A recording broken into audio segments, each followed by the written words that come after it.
Greetings, this is part 82 of God's chain of events. Moving on to the second chapter of First Kings, starting at the first verse. Now the days of David drew nigh that he should die, and he charged Solomon his son, saying, I go the way of all the earth. Be thou strong therefore, and show thyself a man, and keep the charge of the Lord thy God, to walk in his ways, to keep his statutes and his commandments, and his judgments, and his testimonies, as it is written in the law of Moses, that thou mayest prosper in all that thou doest, and that whithersoever thou turnest thyself, that the Lord may continue his word which he spake concerning me, saying, If thy children take heed to their way, to walk before me in truth with all their heart and with all their soul, there shall not fail thee, said he, a man on the throne of Israel. Moreover, thou knowest also that Joab, the son of Zeruiah, what Joab, the son of Zeruiah, did to me, and what he did to two captains of the host of Israel, unto Abner, the son of Ner, and unto Amasa, the son of Jether, who he slew, and shed the blood of war in time of peace. But the blood of war put the blood of war upon his girdle that was about his loins, and his shoes that were on his feet. Do therefore according to thy wisdom, and let not his hoary head go down to the grave in peace. But show kindness unto the sons of Barzillai the Gileadite, and let them be of those that eat at thy table. For so they came to me when I fled because of Absalom thy brother. And behold, thou hast with thee Shemaiah the son of Gera, a Benjamite of Barum, which cursed me with a grievous curse in the day when I went to Mahanaim. But he came down to me to meet me in Jordan, and I swear to him by the Lord, saying, I will not put thee to death with the sword. Now therefore hold him not guiltless, for thou art a wise man, and knowest what thou oughtest to do unto him. But his hoary head bring thou down to the grave with blood. So David slept with his fathers, and were buried in the city of David. And the days that David reigned over Israel were 40 years. 7 years reigned he in Hebron, and 33 years reigned he in Jerusalem. Then sat Solomon upon the throne of David his father, and his kingdom was established greatly. And Adonijah the son of Haggith came to Bathsheba the mother of Solomon. And she said, Comest thou peacefully? And he said, Peacefully. He said, Moreover, I have somewhat to say unto thee. And she said, Say on. And he said, Thou knowest that the kingdom was mine, and that all Israel set their faces on me, that I should reign. Howbeit the kingdom is turned about, and is become my brother's, for it was his from the Lord. And now I ask one petition of thee, deny me not. And she said unto him, Say on. And he said, Speak, I pray thee, unto Solomon the king, for he will not say nay. He will not say nay thee. He will not say thee nay. That he give me Abishag the Shunammite to wife. And Bathsheba said, Well, I will speak for thee unto the king. Bathsheba therefore went unto King Solomon to speak unto him for Adonijah. And the king arose up to meet her, and bowed himself unto her, and sat down on his throne, and caused a seat to be set for the king's mother. And she sat on his right hand. Then she said, I desire one small petition of thee. I pray thee, say me not nay.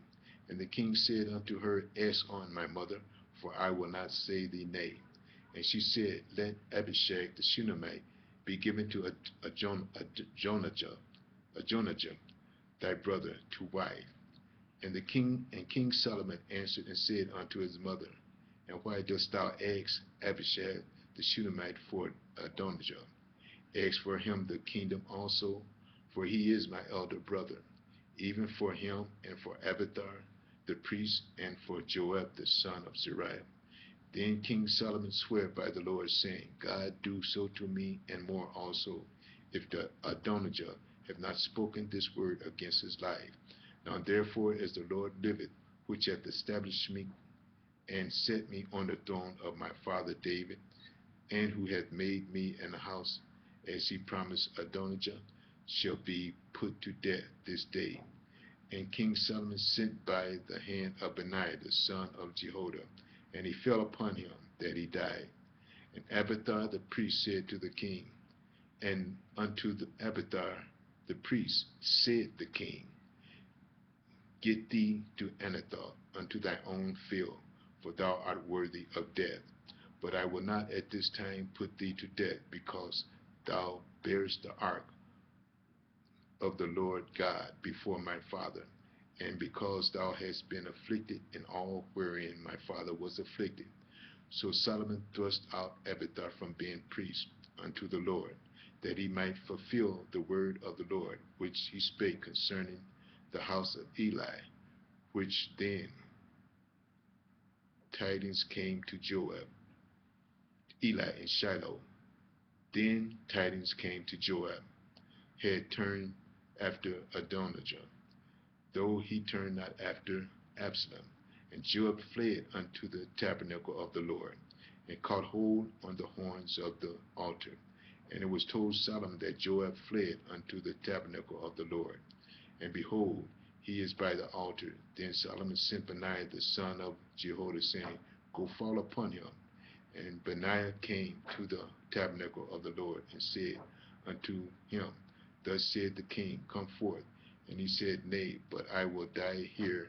And Benaiah brought the king word again, saying, Thus said Joab, and thus he answered me.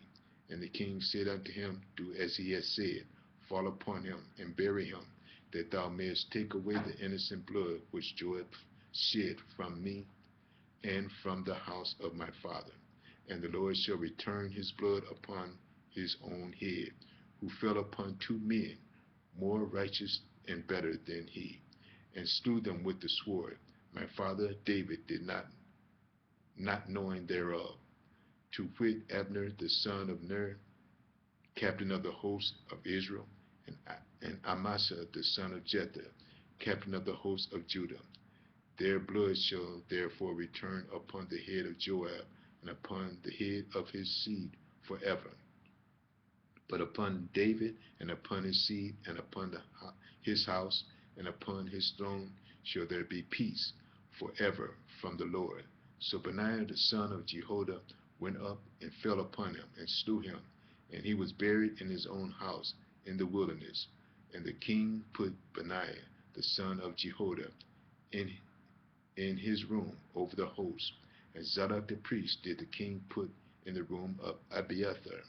And the king sent and called for Shimei, and said unto him, Build thee an house in Jerusalem, and dwell there, and go not forth thence any whither. For it shall be that on the day that thou shalt go out and passest over the brook Kidron, thou shalt surely die. Thy blood shall be upon thine own head.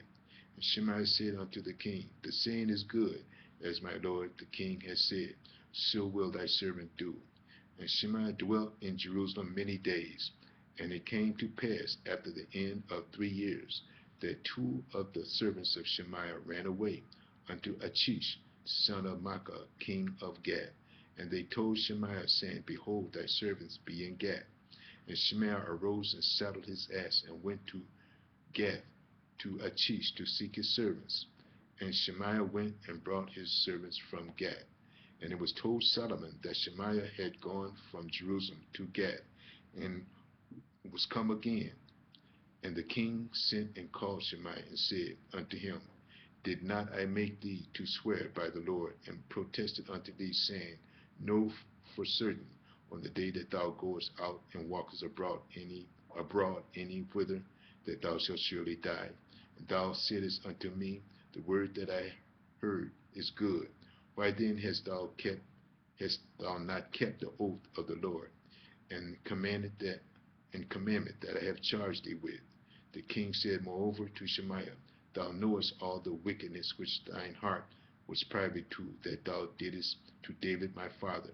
Therefore the Lord shall return the wickedness upon thine own head, and King Solomon shall be blessed, and the throne of David shall be established before the Lord forever. So the king commanded Benaiah the son of Jehoiada, which went out, and fell upon him, that he died, and the kingdom was established in the hand of Solomon. We're going to stop here and start part 83 in the next message. View part 83. Thank you.